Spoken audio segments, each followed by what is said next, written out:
Hey guys, Matt here from Herbal House. Today we're going to take a quick look at the LUMA 400 from Four Seasons and give you a run through what you get, how to set it up and how to make the best use of it.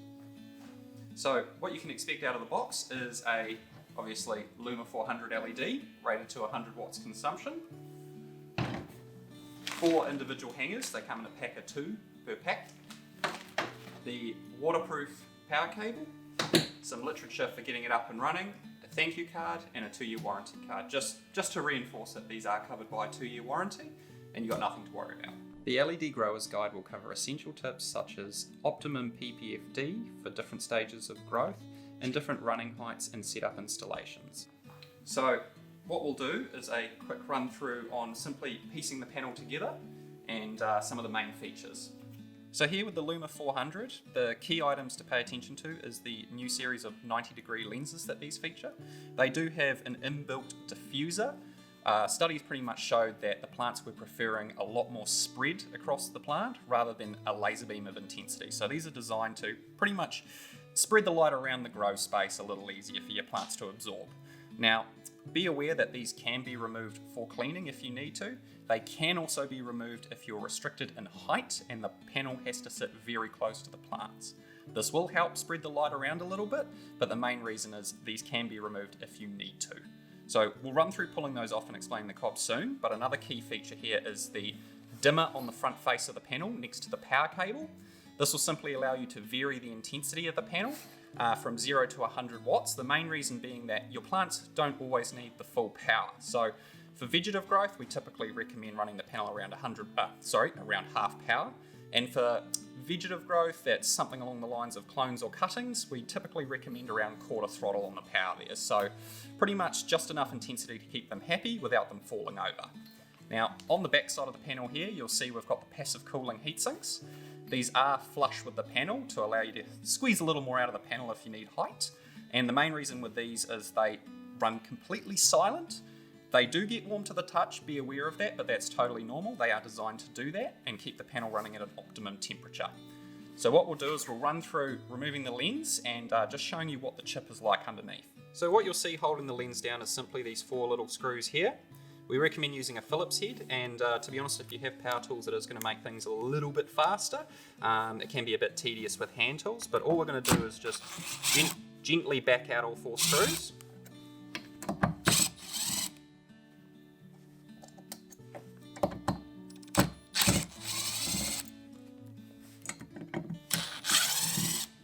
Exposing the cob underneath. So what you're going to see here is the XP35 chip from Four Seasons. This is a very similar chip to the world-renowned Cree CXP3590 in terms of performance, and even the dimensions are very similar. They've selected a 3500 CCT color temperature for these chips. They've proven that this is pretty much right in the middle ground for offering an excellent flower, but also optimum performance for vegetative growth. To refit these lenses, you're simply just going to throw that back on there, ensuring the surface is clean, of course, and then refixing those 4 screws. Gently.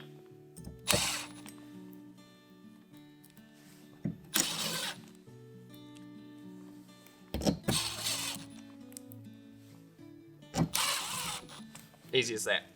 So now when it comes to fitting the power cable on the LUMA series panels, they are all the same, this new series in particular. They do feature this new waterproof power cable that'll be shown just next to me.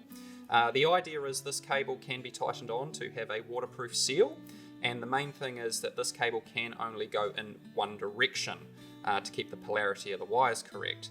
So this is simply just lined up like so, put in there snug, and then it can be just tightened on with the nut. This ensures a good seal. You can even give it a little pull, it shouldn't go anywhere, and you're pretty much ready to roll. So included within the packaging, of course, is your ratchet hangers. Now, these are pretty much just going to hook onto the corner of each panel and allow a really easy installation, setup, and further adjustment down the track. Each of these are rated to 32 kilos each, so more than enough for the LED, and pretty much you can use these ratchet straps for just about anything you want inside the grow space, if you've got extras, of course. Okay, excellent. Now that we've got the power cable fitted, next step to move on to is fitting the hangers. So you just want to be a bit wary about these glass lenses here, not to damage them. We do have a plastic table here, which is going to keep them in pretty good condition, but I find a really easy way is to simply take the moulded foam that came with your LED and use it as a base to pretty much just lay the LED down like that. Now, next step is to grab your ratchet hangers. Each one, I recommend fitting these with the ratchet end hooked into the corner tabs here. So what we're going to do is we're just going to slot those into each of the corners, easy as. And then once these are hooked on, we're going to move over to the tent and get this all set up. So today we've got the 6060 by 160 high Eclipse Elite tent. We find these are a really good match together. The LUMA 400 series with this particular tent work really good. So what we're going to do is pretty much just rest the LED with the foam pad down in the bottom of the tent, and then we'll attach the hangers. So what we're going to do next is simply unravel the hanger. If you haven't done this already, you're simply just going to pull the rubber band that's holding all the string together. What that's going to do is allow you to release the ratchet via the button or latch on the side. This is going to allow you to pull out the hook all the way. What we're going to do is pretty much pull this out all the way so we can hook this straight onto the roof, for all four corners of course. So with the extended out ratchet hanger, we're simply just going to hoop it over the pole and connect it back onto itself. Easiest way to do is just pull it over the top and then just clip it together. Easy as that. We're going to do that for all four corners. Now just be aware that I have arranged the top support poles to basically fit the LED a little bit better and make things a bit more straightforward. So what we're going to do is just hook this one on over here as well.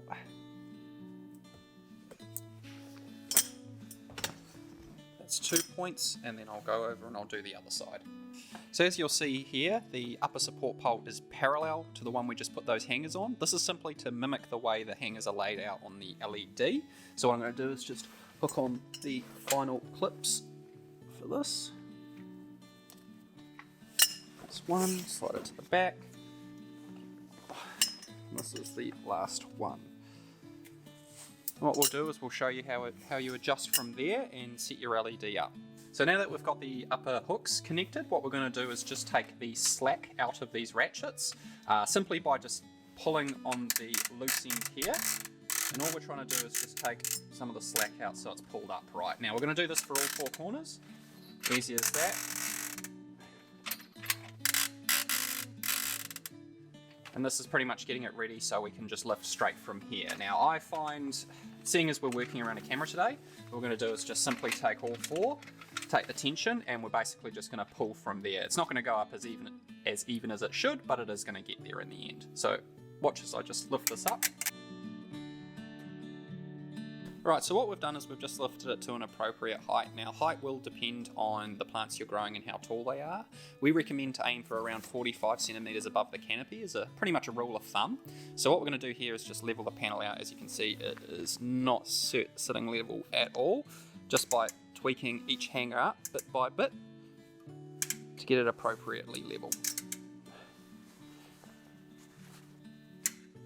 Just using the camera here to give me an idea of how it looks. Something just like that. Now, you've got a bit of extra strap here, as you can see. This can just be tied up out of the way.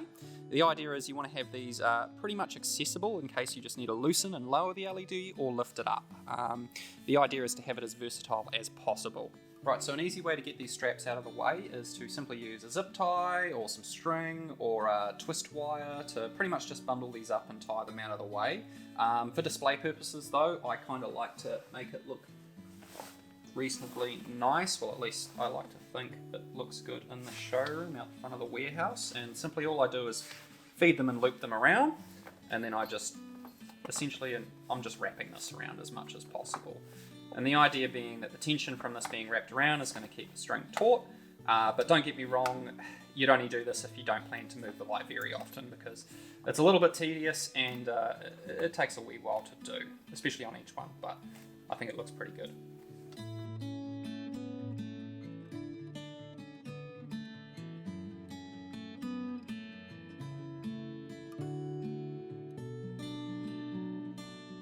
So now that we've got it set up, pretty much all we've done is just run and plug the power in there. to a 230 volt source. The idea is we've pretty much just given you a quick demo on how it runs. The idea is we still recommend that, running height from your canopy to be around 40 to 45 centimeters. This one is a bit closer, just for demonstration purposes.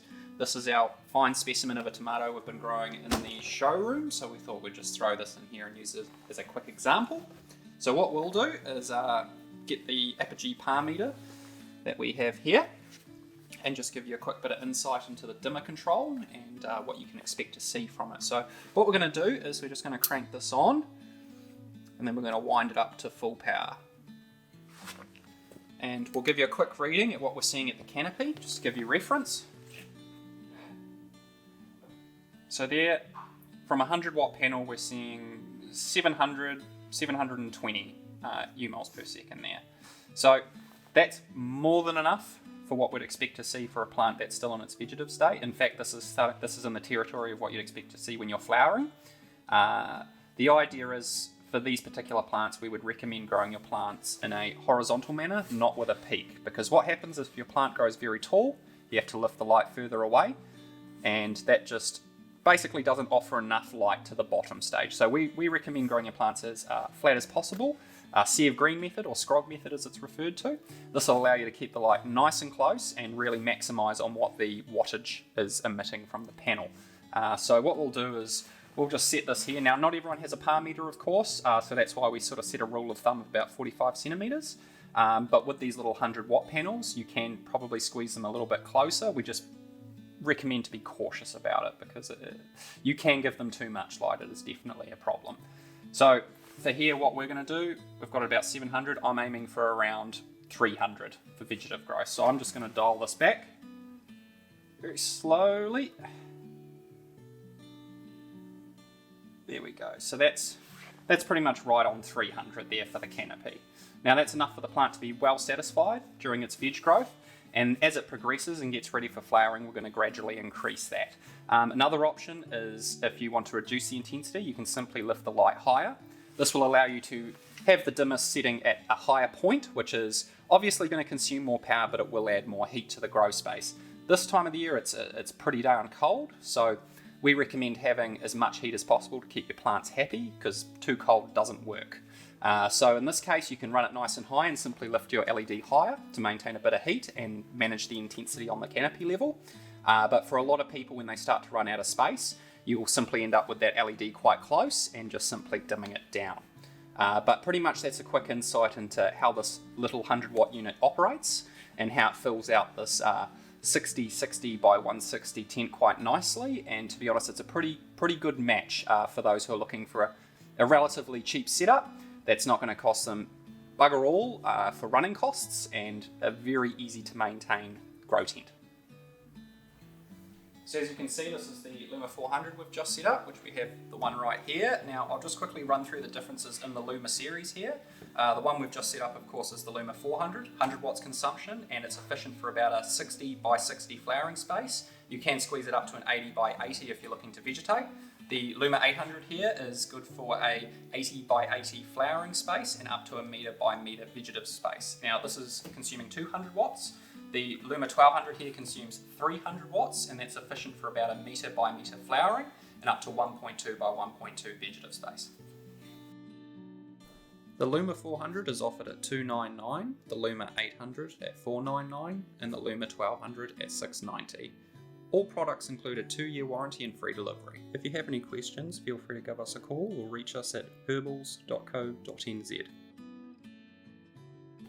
Thanks all for watching. There'll be more videos to come in the near future. Our details are in the description below. Give us a call and we'd love to hear from you. See you next time.